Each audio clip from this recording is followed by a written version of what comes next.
Number 10. Toxic energy. On September 17, 2017, a lady in Maryland claiming to be a psychic was arrested after reportedly tricking a customer out of more than $80,000. The victim contacted Gina Marie Marks in May of 2016 for help with her love life. Marks, who disguised herself as a psychic named Natalie Miller, convinced her new client that toxic energy was destroying her relationships and offered her services as a solution. The victim proceeded to max out her credit cards and spent thousands of dollars in cash, eventually paying the so-called soothsayer $82,000. But when Mark's phone stopped responding to the victim's calls in November of 2016, she realized that she had been tricked. The victim quickly notified Montgomery County Police and hired an independent investigator. A warrant was filed for Mark's arrest, who had fled to Florida and was attempting to flee the country from Miami International Airport. Authorities, though, were able to trace Marks down before her flight could leave. She was arrested and taken to Montgomery County to face grand theft charges. Marks had served prison time before for defrauding 3 women out of $503,000. In that case, she served an 18-month sentence in a Florida prison. Number 9. Traveling Healing Group. Nashika Bramble, a 36-year-old Florida mother, and 37-year-old Madani Seuss of Haiti were arrested and charged with first-degree murder in the deaths of 2 teenage girls whose bodies were found in September of 2017 in a car on an empty farm in Norwood.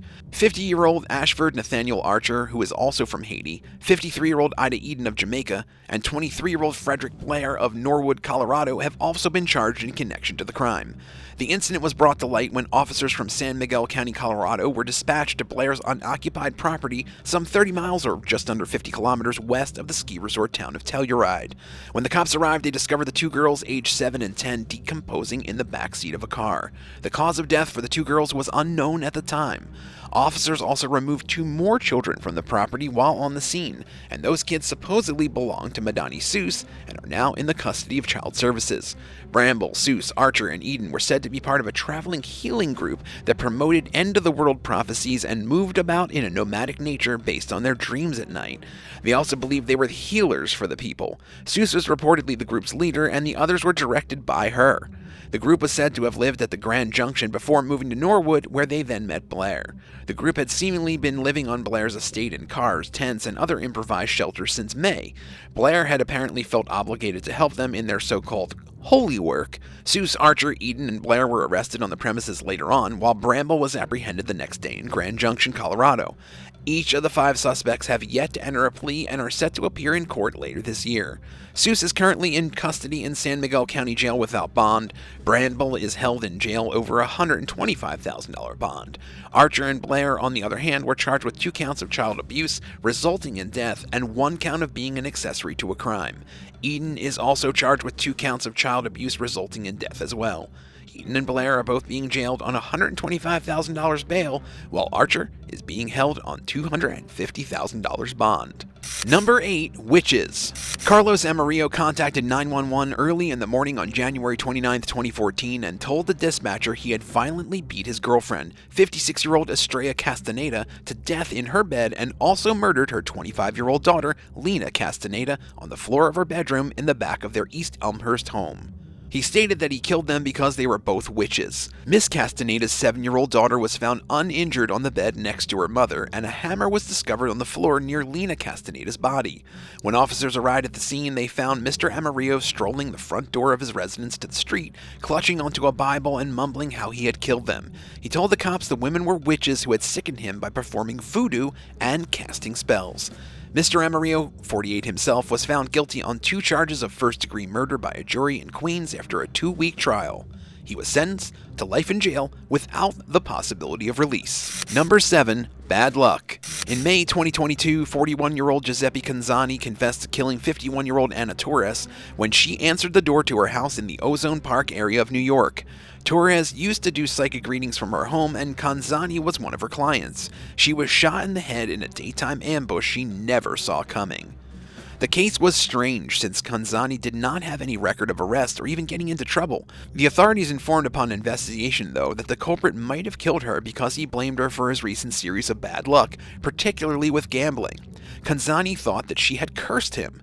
He had called the authorities himself roughly an hour after killing Torres and insisted she was a witch. He added that she wanted to kill him. Investigators later found out that Kanzani had reportedly gotten into an argument with Torres outside her home in recent days. Kanzani himself worked for the New York City Department of Transportation and was suspended without pay immediately after the news of the crime went public. His verdict and sentence will be decided in the upcoming trial dates, but something tells us he's going to be behind bars for a very long time. Number 6. Taking advantage. Complaints against Cynthia Julia Evans stated that she defrauded a man out of nearly $88,000 in cash and other property between June 3, 2018 and August 27, 2020. She also defrauded a Minnetonka woman out of approximately $49,000 between May 18, 2018 and February 9, 2021.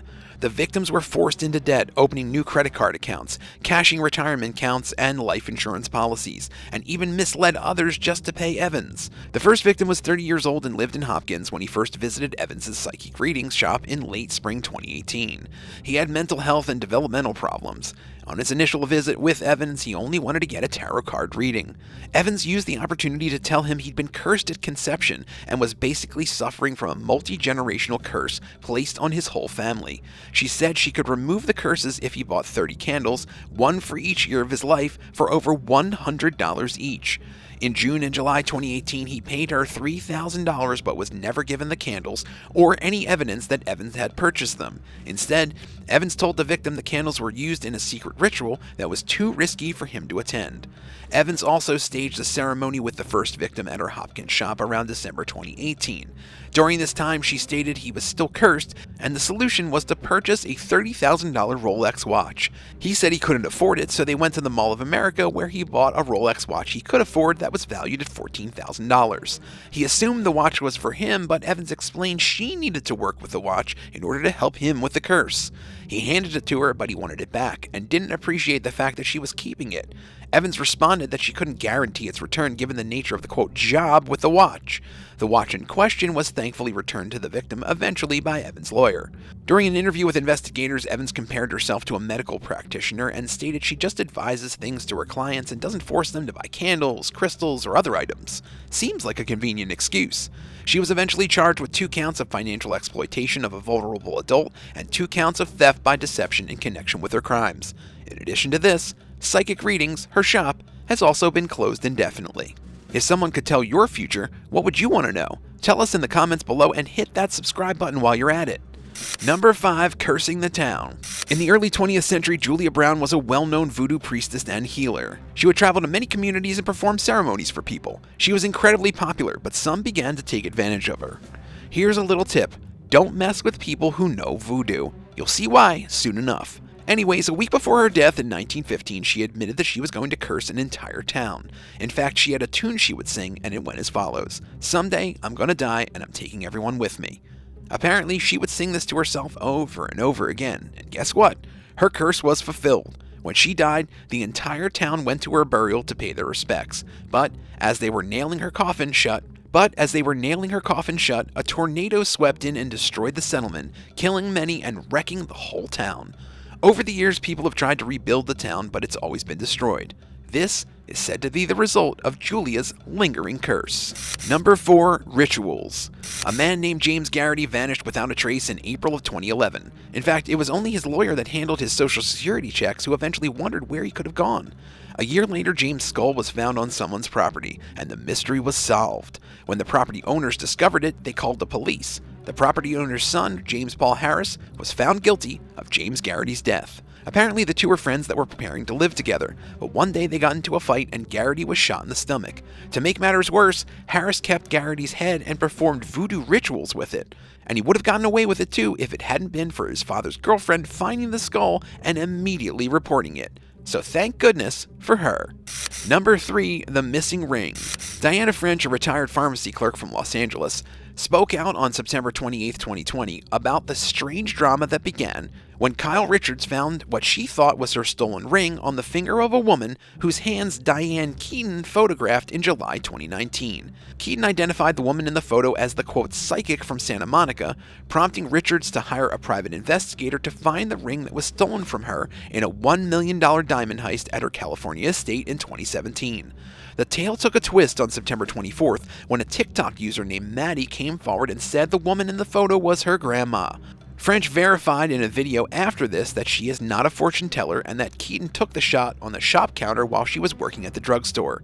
French explained that she only discovered that she had been dragged into Richard's strange hunt for the missing ring when her twin sister saw the news on social media and called about it. The ring itself was confirmed to have been in her family for decades through old family photos and even an appraisal document from 1980, which meant it could never have belonged to Richards. French also said she had been wearing the dramatic long black nails shown in Keaton's photo for years, saying she's completely lost without them.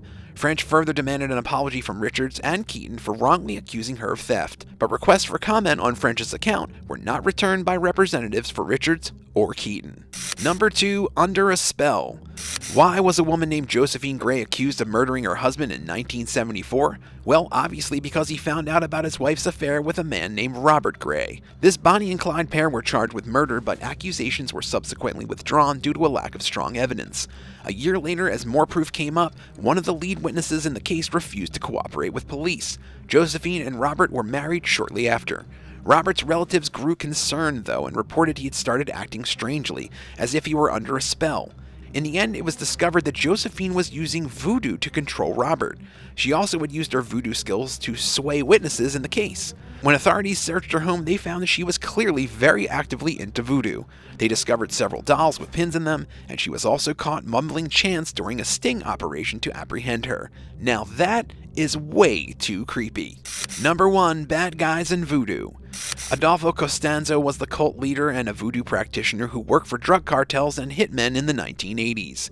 He'd employ his voodoo abilities to help the criminals out. He gave them psychic readings, since even the bad guys like to know what's in store for them, and he would also cast charms to bring them good luck and to keep his clients from getting caught. Some of these rites required him to sacrifice animals such as chickens, goats, and snakes, but he eventually moved on to humans. Thankfully, this didn't last long since he was ultimately apprehended. Upon capture, he had one of his devoted followers kill him to avoid imprisonment. Thanks for watching. Do you think you're going to visit a psychic after hearing these stories, or do you think all psychics are scams? Let us know your thoughts in the comments below, and don't forget to subscribe. See you next time on the Bad Badger.